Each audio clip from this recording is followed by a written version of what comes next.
Buenísimas, recontra buenísimas, pero así, buenísimas del todo. Me encanta estar aquí, me encanta estar. Hoy es mi Cristo interior, salud bendice a tu Cristo interior, tú que vas a conectarte hoy, mañana, cualquier día. También el de aquellas personas que queriendo conectarse no pueden. Hoy es lunes 13 de abril, hoy es lunes 14 de abril de 2014, programa 731.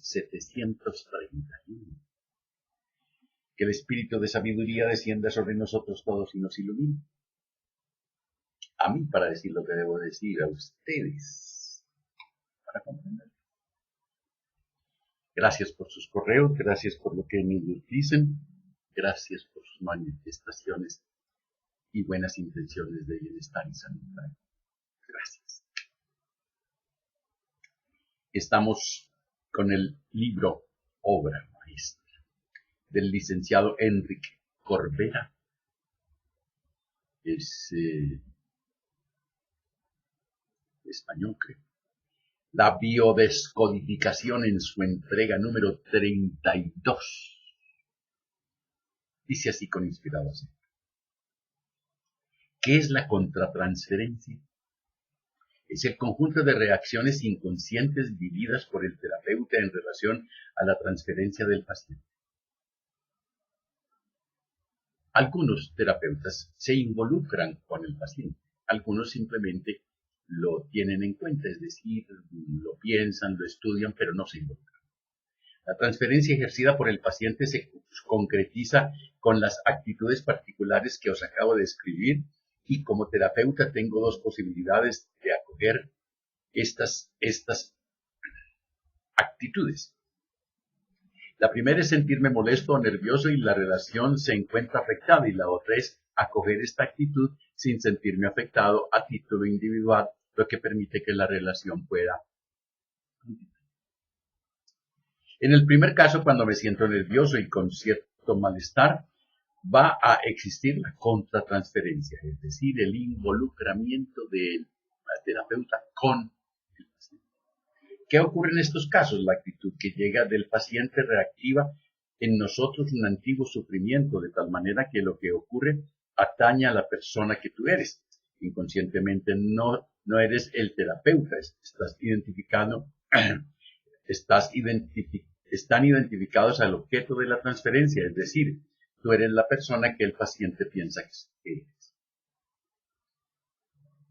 Por ejemplo, el paciente duda de vuestra competencia o duda de la eficacia del protocolo o la herramienta que vas a utilizar. Si estás en contratransferencia, lo que vas a hacer es intentar convencerlo. Y si vas a dar ejemplos y pruebas que lo demuestran para convencerlo, se vuelve un contrapunteo.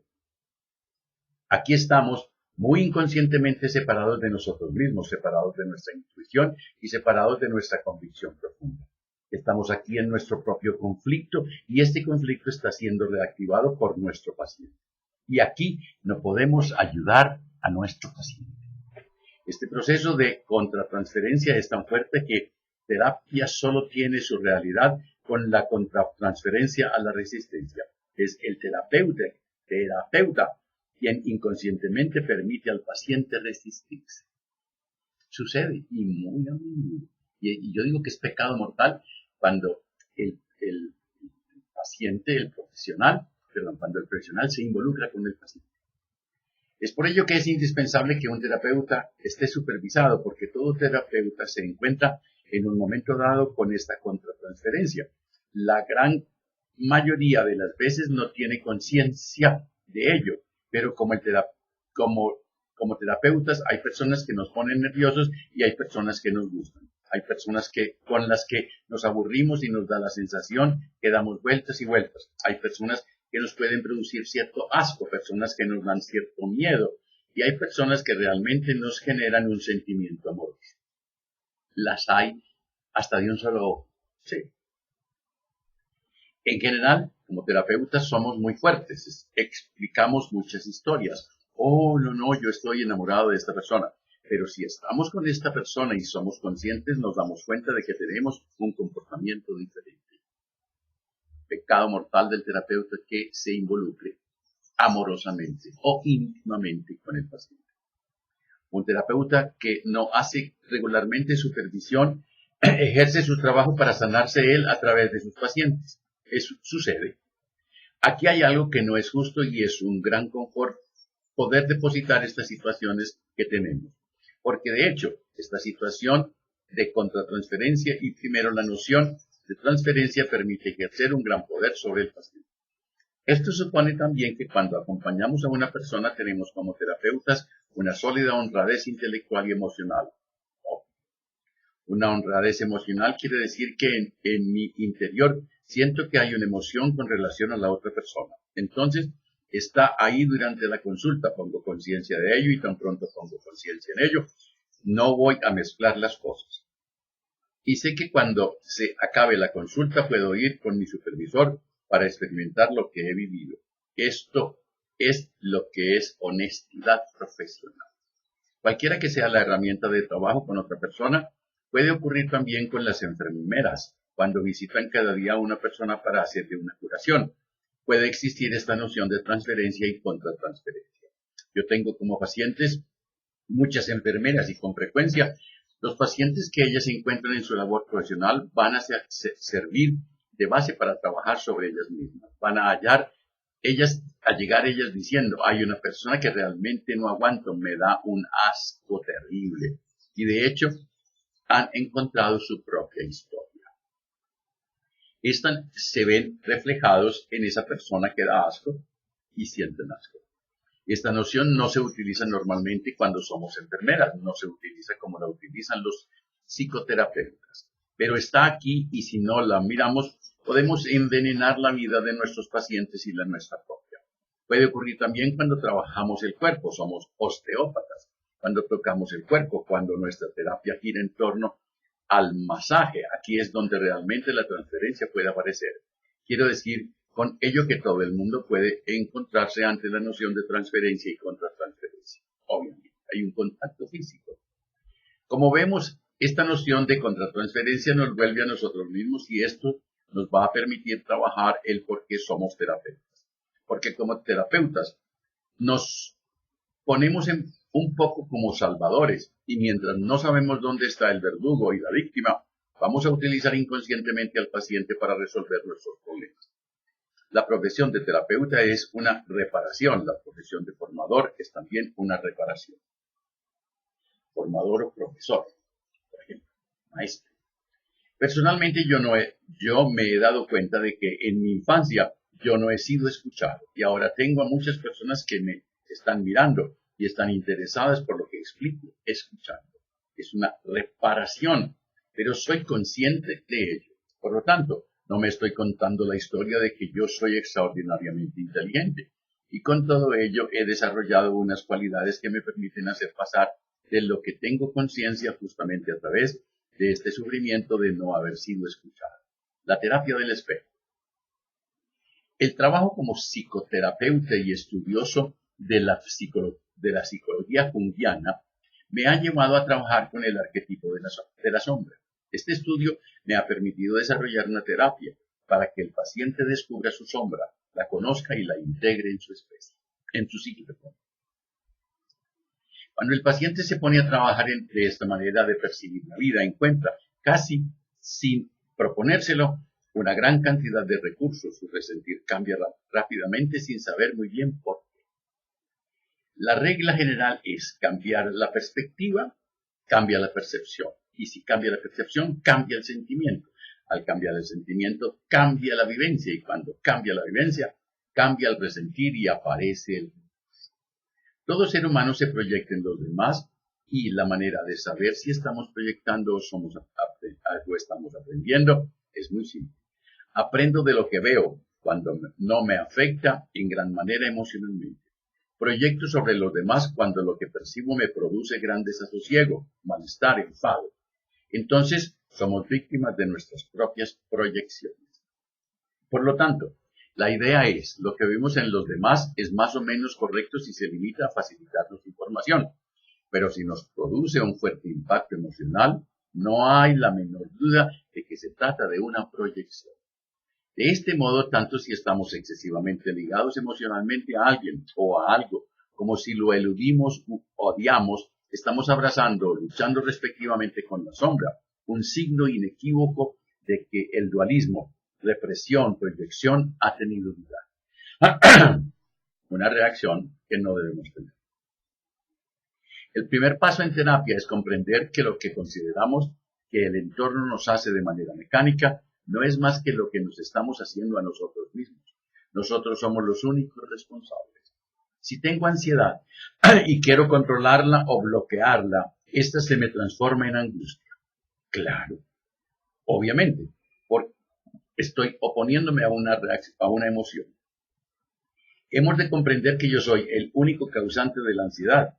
La angustia no es un asunto que se desarrolla entre yo y el medio ambiente, entre el medio ambiente y yo, sino que tiene lugar solamente en mi interior. Hay que corregir eso. ¿Cómo se me pasó? Sabrá él. La curación de las sombras se efectúa en dos pasos fundamentales que se aplican en terapia. Hay que diferenciar antes que nada entre la proyección de las cualidades como la sabiduría, el valor, malicia, los celos, la paciencia, y la proyección de las emociones como el odio, la tristeza, la rabia y la cólera. Reaccionamos tanto a las cualidades positivas como a las negativas y de esta manera nos afectan profundamente. Normalmente creemos que son cualidades que poseen los demás y las que rechazamos son aquellas que aborrecemos en nosotros. Cuando son nuestras propias virtudes, nos colgamos de la persona a la que se las atribuimos y nos genera inquietud porque queremos estar con ella. Tendremos que darnos cuenta de que lo que amamos o aborrecemos de los demás no son más que cualidades nuestras en la sombra, nuestro espejo. Aquello que yo odio, aquello que yo rechazo en los demás es lo que más me abunda. Cuando es un rasgo debemos exagerarlo deliberadamente y experimentarlo plenamente. Les repito eso que acabo de decir. Aquello que yo rechazo en los demás es lo que más tengo. De esta manera pasa a ser consciente lo que era inconsciente y nos solidarizamos con la sombra. Por ejemplo, si estoy deprimido, me deprimo más, me baño en mi depresión, la observo, la experimento, me pregunto qué quiere decirme esta depresión, que hay detrás de ella. Aquí falta.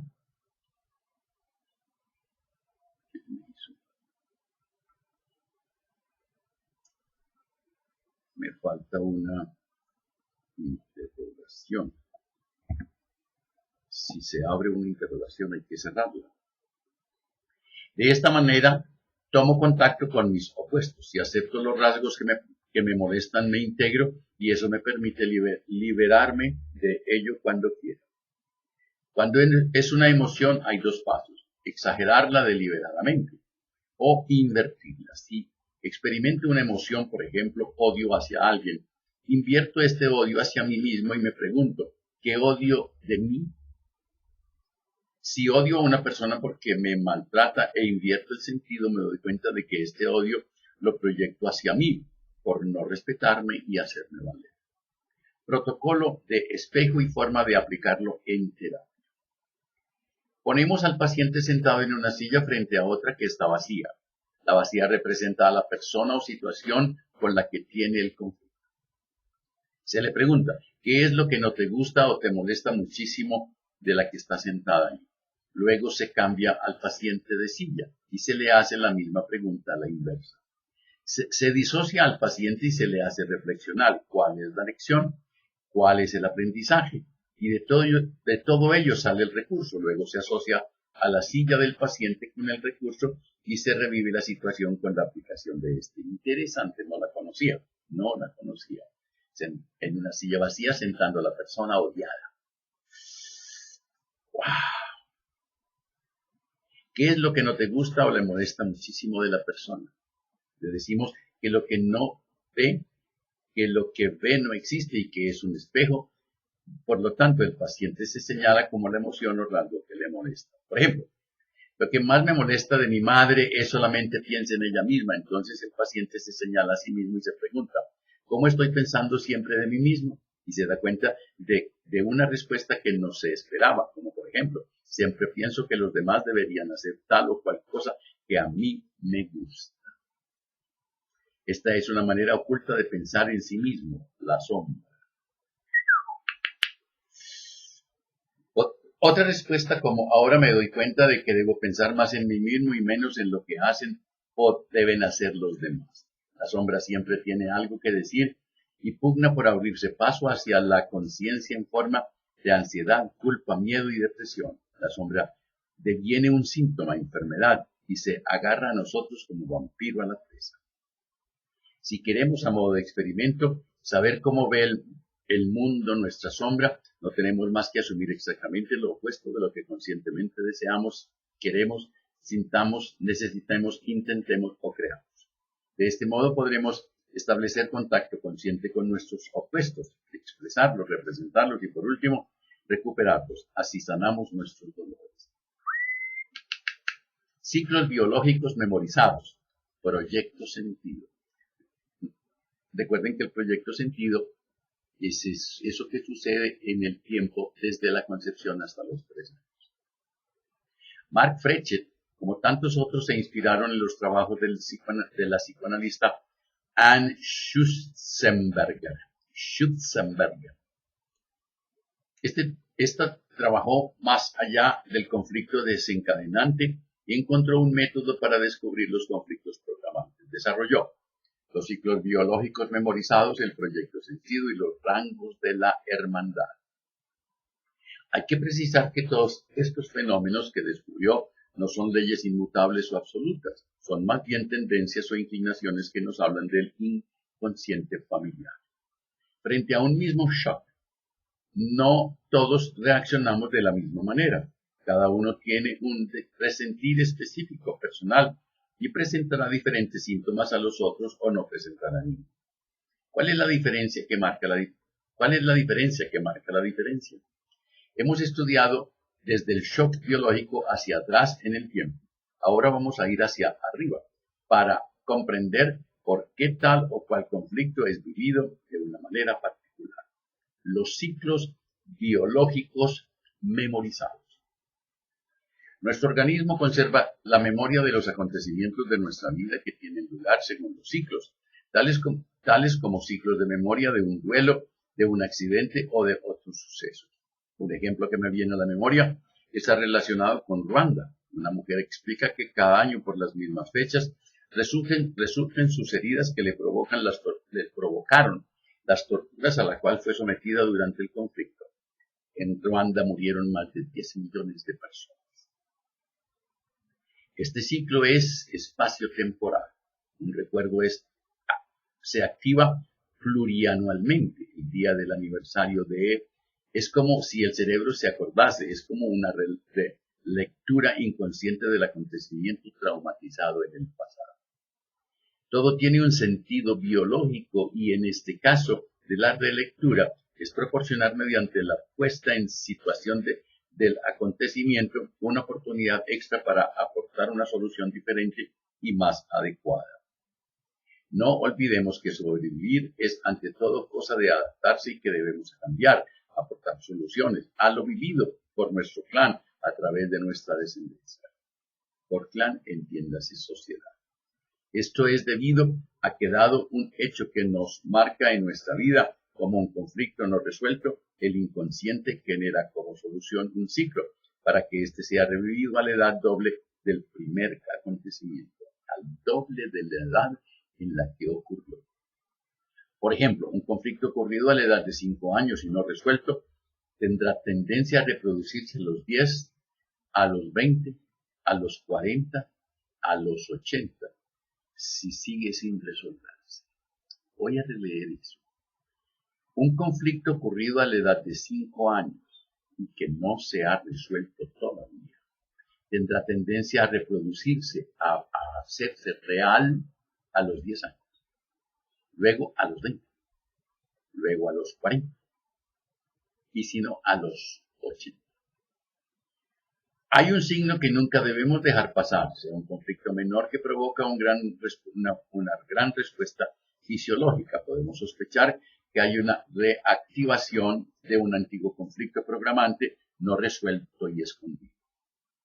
Hay que tener en cuenta que cuando una persona vive un shock, es como si una parte de esa persona dejara de crecer desde el instante del evento. Es como si se hubiera congelado allí y todo lo demás ha crecido. Y mientras esta parte de nosotros se haya bloqueada en ese instante, es ella la que está piloteando. Ya no somos nosotros los que decidimos. De manera que el exceso siempre es la firma de un conflicto. Cuando más desproporcionado e irracional es el comportamiento de una persona, más se halla en una realidad inconsciente. Ya no está en la realidad de hoy, se vuelve a otra realidad. Shock, futuro, nacimiento. Es como un reloj biológico interno que recordase todo lo que hemos vivido, tanto emocionalmente como temporalmente y sin necesidad de que tengamos que pensar en ello inconscientemente. Como nos decía Jung, para lo que no remonta a todo lo que nos remonta a la conciencia vuelve en forma de destino. Aquello que yo no consigo incorporar es patógeno.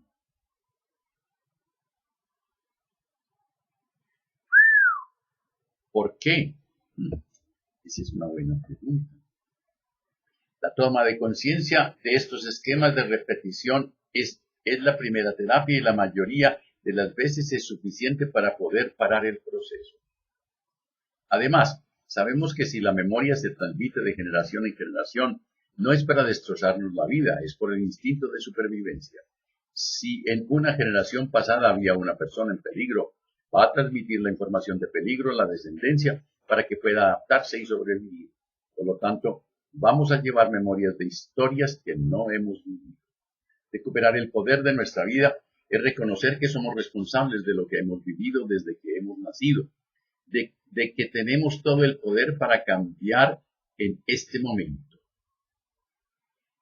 El poder para cambiar en este momento. Mientras no llegamos a esto, nos soltamos el pedazo. Es en este punto donde podemos resolver nuestros conflictos y sanar. Ya hemos visto lo que es el conflicto bloqueante y la necesidad de que la gente reconozca nuestro sufrimiento es un conflicto bloqueante. La posición de víctima bloquea toda toma de conciencia y no nos permite sanar. Algo que siempre podremos recomendar a una persona que está en esta postura es que escriba un dossier, un archivo de todos los sufrimientos e injusticias que ha vivido hasta ahora y que no se olvide de ninguno. Que los lleve a cuestas hasta que se cuestione. Se trata de pasar de una situación en la que necesito que reconozcan mi sufrimiento a la situación siguiente. No quieres reconocer mi sufrimiento, peor para ti, yo seguiré destrozando mi vida. Cuando la persona es capaz de hacer esto, ya no se posiciona como víctima, recupera el poder sobre su vida. En un momento dado, para poder avanzar es necesario que la persona reconozca que es responsable de lo que está viviendo. Si soy responsable de algo, tengo todo el poder para cambiarlo. Postulado básico. El ser humano es cíclico, como la naturaleza de la cual emerge y se haya sometido a los ciclos que organizan su vida física y psíquica por la mediación celular. Es como si las células, hubieran memorizado el conjunto de mensajes que conciernen la vida del sujeto en el transcurso de un primer ciclo de vida. Mark Fletcher descubrió dos tipos de ciclos, los ciclos de autonomía, lo que llamamos los ciclos verticales, y los ciclos de la horizontal. Ciclos de autonomía o ciclos en vertical es otro elemento aportado por Fletcher, que también se presenta en términos de ciclo biológico y memoria celular. Está ligado a la edad de autonomía. A partir de cierta edad, cierta fecha, el ser cambia su relación con el mundo exterior. A partir de cierta edad, de cierta fecha, el hombre cambia. Escuchemos. La primera autonomía es cuando venimos al mundo como bebés. Es la primera vez que respiramos con nuestros pulmones, comemos con nuestra boca, digerimos con nuestro sistema digestivo, porque hasta entonces todo, antes del nacimiento, se hacía en el vientre de mamá, gracias a la sangre de mamá. Ay, este señor escribe. Una vez adulto, abandona a su papá y a su mamá. Y cuando yo lo leo, lo estudio, casi que lo sé y entonces se me pasan los errores como estos dos, impuesto por la Génesis. Gana por sí mismo con qué comprar la comida y se lava los calcetines, deja el recinto familiar. Se describe la edad de autonomía como la edad en la cual somos capaces de cazar el mamut solos. En otras palabras, podemos conseguir por nosotros mismos nuestras necesidades alimentarias. Este es el criterio más importante. Si una joven cambia de dependencia, de depender de sus padres a depender de su marido, este será el criterio de edad de autonomía. Si observamos el reino animal, durante la infancia de los ositos, los sesnos, la madre tiene un grito específico para advertirles del peligro. Al oír el grito, los ositos suben a un árbol y no vuelven a bajar hasta que escuchan otro grito específico de la madre, indicando que el peligro ya pasó. Cuando la madre ya sabe que biológicamente sus osesnos son autónomos, ella misma corta el vínculo, emite la señal de peligro, los osos suben al árbol y ella se va definitivamente. Qué cosa más hermosa. A menudo es muy complicado darse cuenta de la edad de independencia. Muchas personas, por ejemplo, se van de la casa y vuelven años más tarde, o bien trabajan pero viven con los padres, o bien en su propio piso, la madre va a lavar la ropa y le lleva la comida o ambas cosas, y van construyendo planchas y planchas y planchas y siguen sin desterrarse. Cuando la autorización es mal vivida o difícil, puede que sea propicio ir a buscar la dificultad de la madre en soltar a sus hijos. Cuando llega la edad apropiada, la persona tiene que salir de su casa, y lo dice la Biblia. Pero muchos se quedan pegados. ¡Qué maravilla de libro!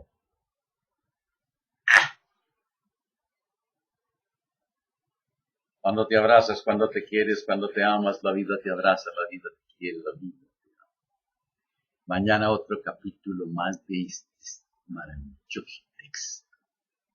Que la prosperidad, la armonía, la salud, la sabiduría y el amor sean con ustedes y sus familias, con Miguelito y mi familia. Arrancó Semana Santa ayer. Qué cantidad de procesiones, qué cantidad de estatuas, eso es idolatría. Qué pena. Hagan el balance del día. Y si encuentran algo mal puesto, perdónense. Perdonen, amen, olviden, agradezcan, perdónense, ámense, olvídenlo, agradezcan. Que la prosperidad, la armonía, la salud. ¡Ah! Y no se les olvide reír. Pero por nada. Uno en Semana Santa puede reír. Sí, a las carcajadas. No puede hacer aquello porque se queda pegado.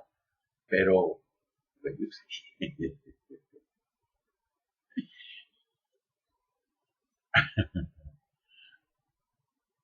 Hasta mañana.